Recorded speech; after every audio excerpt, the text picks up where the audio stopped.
নিষ্ঠুর মেয়েটি কখনো ফুটন্ত লাভা ছাগলির শরীরে ঢেলে দিত, তো কখনো গরম লোহার রড দিয়ে মারত। সারাদিন নেশা করে থাকতো, কোনো কাজ করতো না, আর ছাগলিকে বলতো, যা গ্রামে গিয়ে খাবার চুরি করে আন। অসহায় ছাগলি তার নিজের বাচ্চাদের জন্যই গ্রামে গিয়ে মানুষের খাবার চুরি করত। একদিন গ্রামবাসীরা ছাগলিকে হাতে নাতে ধরে ফেলল। রাগে তারা ছাগলিকে ফুটন্ত গরম পানির ড্রামে ফেলে দিল। ছাগলি যন্ত্রণায় ছটফট করছিল, কিন্তু শেষ পর্যন্ত কোনো রকমে বেঁচে বাড়ি ফিরল। বাড়ি ফিরতেই নিষ্ঠুর মেয়েটি ওই ছাগলিকে গাছের ডালে উল্টো ঝুলিয়ে দিল।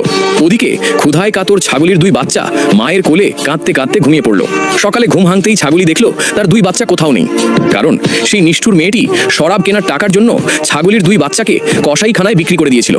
এই কথা শুনে ছাগলি পাগলের মতো ছুটে বেড়াতে লাগলো, চিৎকার করতে লাগলো, আমার বাচ্চারা কোথায়? শেষবার যখন সে নিজের সন্তানদের কসাইখানায় মৃত অবস্থায় দেখলো, ছাগলি বুক ফেটে কান্নায় ভেঙে পড়ল। মায়ের বুকের সেই আর্তনাদ পুরো গ্রাম কেঁপে উঠল। এত বড় কষ্ট সে সহ্য করতে পারল না। নিজের দুই সন্তানের স্মৃতিতে ছাগলি সোজা দৌড়ে গ্রামের কুয়োর পাশে গিয়ে আত্মহত্যার মতো লাফ দিয়ে পানির গভীরে চলে গেল। এভাবেই শেষ হলো একটি মায়ের অসীম ভালোবাসা এবং এক নিষ্ঠুর মেয়ের নির্মমতা।